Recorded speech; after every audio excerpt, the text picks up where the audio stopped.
Hello dear students. आज का बेटा हमारा टॉपिक है how to score more than 320 plus in the BITSAT examination 2024। जनवरी का मंथ चल रहा है और उसके बाद हमारा बिटसेट का एग्जाम जो है वो आने वाला है और इस महीने या नेक्स्ट महीने में इसका नोटिफिकेशन भी रिलीज होने वाला है। I was getting so many queries from the students कि सर इसको हम कैसे कॉप अप करें। तो इसके लिए मैं आपको थोड़ा सा बहुत जल्दी ब्रीफ करूंगा। जिन बच्चों का अभी जेईई मेंस का अटेम्प्ट है एंड दे आर प्लानिंग कि इसके बाद मुझे बिटसेट का एग्जामिनेशन देना है, उनके लिए ये वीडियो क्रूशियल हो सकता है। नॉर्मली हर बच्चा जो कि बिट्स पिलानी का एग्जाम देना चाहता है, बिट्सर देना चाहता है, वो नॉट ओनली सिर्फ सिलेक्शन के लिए but he wants one thing very very important. What he wants कि उसकी अच्छी रैंक आए, उसको उसकी मनचाही ब्रांच मिले, मनचाहा उसका कॉलेज उसको मिले, बिट्स पिलानी उसको मिले, अच्छी branch computer science electrical engineering उसको मिले। उसके लिए आपको कुछ पॉइंट्स यहाँ पे ध्यान रखने होंगे और these are going to be little bit different from what you prepare in the JEE Mains syllabus, JEE Mains preparation. JEE Mains में तो आपको पता है आपका वहां पे क्वेश्चंस का सही होना ज्यादा मायने रखता है। आप चाहे थोड़ा टाइम ले लीजिए, आपके पास मौका होता है कि आपको 50% से 60% अगर आप पेपर अच्छा कर देंगे you will get a good branch and a good college, but not in the case of BITSAT. ठीक है, अगर आप चाहते हैं कि आपका इससे ऊपर स्कोर आए, there are certain things that to be kept in mind. So let us start without wasting any kind of time. Okay, so beta, I am Shivam Mittal. I am a graduate and postgraduate from BITS Pilani and a faculty in Kota, Rajasthan for chemistry subject. Okay,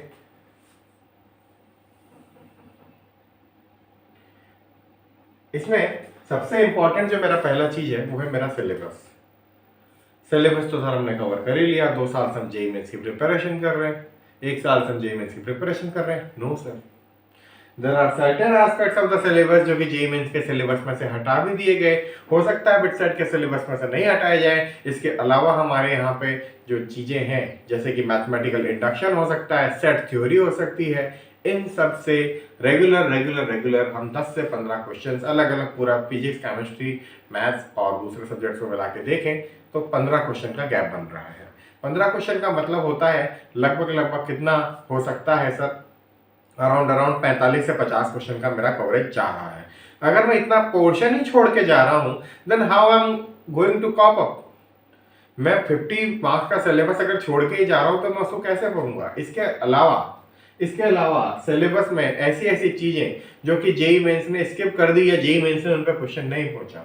no doubt कि आपने कितनी depth में पढ़ा है, but for BITSAT आपको आपका entire syllabus एक बार cover करना पड़ेगा बैर मिनिमम।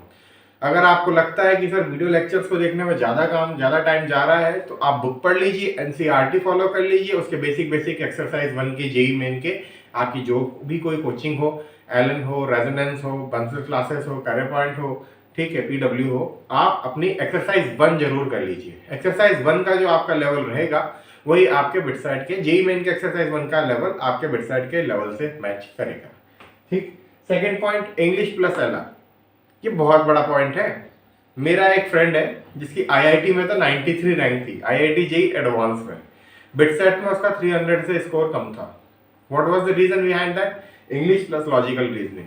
जेईई का बच्चा इंग्लिश तो कर ही नहीं पाता, लॉजिकल रीजनिंग बहुत अच्छा कर लेता है। इंग्लिश में यहाँ पे क्वेश्चन थोड़े से अबव एवरेज आते हैं। मैं भी अपनी सीरीज में इंग्लिश की तैयारी बच्चों को करवाऊंगा, बट यहाँ पे एज मिलती है साउथ इंडिया के बच्चों को। नॉर्मली अगर आप रेशियो देखें बिट्स पिलानी का तो 60% तक स्टूडेंट पर्टिकुलरली बिलोंग करता है साउथ इंडिया से एंड 40% स्टूडेंट बिलोंग करता है नॉर्थ इंडिया से। और वो 60% में भी मेजॉरिटी जो ऑफ स्टूडेंट्स जो होता है वो होता है हमारा आंध्राइट्स, यानी कि आंध्र प्रदेश से और तेलंगाना से। उसका कारण है they get an edge to score more than 75%। और उनका ये पार्ट कौन सा वाला सर? ये पार्ट दैट इज इंग्लिश, उनका बहुत स्ट्रांग होता है। अब इंग्लिश के अगर क्वेश्चन आ रहे हैं, 10 क्वेश्चन भी आ रहे हैं तो 30 मार्क्स से उनका सीधा का सीधा उनके पास चला गया। हमारे स्टूडेंट यहाँ पे 3 से 4 क्वेश्चन कर पाते हैं। इसका भी थोड़ा पढ़ना शुरू कर दीजिए। जो उनके तरीके हैं, एरर आता है, ओमिशन आता है, पैसेज आता है, एक्टिव एग्रेसिव आती है, that also I will teach, but still अगर आप अपने स्तर पर पढ़ाई कर रहे हैं तो इन्हें कर सकते हैं। फॉर्मूला, बैर मिनिमम प्रिपरेशन, जैसा कि मैंने सिलेबस में बोला, सिलेबस आप एंटायर कवर कर रहे हैं लेकिन उसके बाद भी आप फॉर्मूलाज, माइंड मैप्स, इन सबको क्लियर करिए और उनका आपको थोड़ा एप्लीकेशन में आना चाहिए। ये नहीं कि आपने फॉर्मूला पढ़ लिया, आपको एप्लीकेशन नहीं आ रहा कि इस फॉर्मूला को मैं यहाँ पे कैसे लगाऊं। यहाँ एल है, यहाँ L/2 है, how I'm going to use the formula. So it's very important. You must understand bare minimum की concept क्या है. लेंज लॉ है तो लेंज लॉ में आपको थोड़ा बहुत तो आना चाहिए. उसके बाद आता है मेरा केमिस्ट्री. फिजिक्स में और मैथमेटिक्स में देयर हैज बीन अनसर्टेनिटी. बच्चे कहते हैं कि सर मेरे 5 से ज़्यादा क्वेश्चन तो मेरे कॉम्प्लेक्स नंबर के आगे, 5 से ज़्यादा क्वेश्चन मेरे प्रोबेबिलिटी के आगे, मेरा कॉनिक सेक्शन का बिल्कुल क्वेश्चन नहीं आया. मेरा कॉनिक सेक्शन स्ट्रांग था, कॉनिक सेक्शन का क्वेश्चन नहीं आया, सारे क्वेश्चन मेरे कॉम्प्लेक्स नंबर में से आ गए. It may happen with you. Math could be dicey. आपका अच्छा स्कोर ना आए बट तो जा पाए. That is going to be done by chemistry. इसे नहीं छोड़िए. एनसीईआरटी पढ़िए, लाइन बाय लाइन पढ़िए. वो नहीं पढ़ पाते हैं तो एटलीस्ट कोई आपकी गाइड बुक ले लीजिए बोर्ड स्टडीज की, उसको आप थ्रू रिवीजन करिए, उसको आप पढ़िए, छोड़िए मत. अगर आप से छोड़ देंगे you are going to lose marks here. Line to line question आएगा. एक क्वेश्चन आया था बेरियम नाइट्राइड पे, जेई ने भी पूछा था, इन्होंने भी पूछा था. आजकल जो कारें चलती है, कार में जो हमारा सेफ्टी के लिए जो बलून होता है, एयर सेफ्टी बैग जो हमारे ओपन होते हैं, उनके अंदर बेरियम नाइट्राइड का यूज होता है. इस तरह की लाइन टू लाइन जो क्वेश्चंस हैं वो आपको नई एनसीईआरटी से भी कवर हो जाएंगे. इधर उधर मत सोचिए ज़्यादा गाइड्स के और अपने जेई मेंस की चीज़ों को छोड़ के. अगर आपको लगता है that you are not going to score very well या फिर आपको एक अच्छा एनआईटी नहीं मिल पाएगा, आईआईटी नहीं मिल पाएगा, it's your chance. BITS Pilani stand above than many of the NITs and IITs. So get a chance to do it. और उसके बाद आता है आपका mock test. Mock test is very important. मैं कहूँगा बच्चों से ज़्यादा नहीं पर मॉक टेस्ट लगाइए. जब आप मॉक टेस्ट लगाएंगे तभी आपको पता लगेगा मॉक टेस्ट कौन से अच्छे हैं. ये मैं आपको एक वीडियो और बना के बता दूंगा. आप मेरे चैनल के साथ भी जो मॉक टेस्ट होते हैं वो कर सकते हैं. और इसके साथ एक इम्पॉर्टेंट पॉइंट है जो कि शायद मैं यहाँ पे लिखना भूल गया.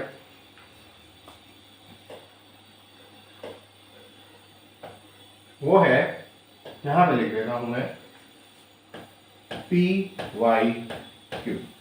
सर जेई मेंस में तो PYQ मिल जाते हैं, बिटसेट के PYQ कहाँ से मिलेंगे? सर मैं करवाऊंगा. जी सर मैं करवाऊंगा.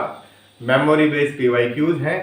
पिछले 5-7 सालों में जिन बच्चों ने मुझे बताया है उनके आधार पे हमारा क्वेश्चन बैंक रेडी हुआ है. अराउंड 300 से 500 के बीच में PYQs आपको करवाऊंगा. और डेफिनेट सा चांस है या तो आपको एग्जैक्ट PYQ मिल जाएगा या फिर वो जो आपका क्वेश्चन है उस पूरे क्वेश्चन को 2 से मल्टीप्लाई कर दीजिए, आपका आंसर भी 2 से मल्टीप्लाई हो जाएगा.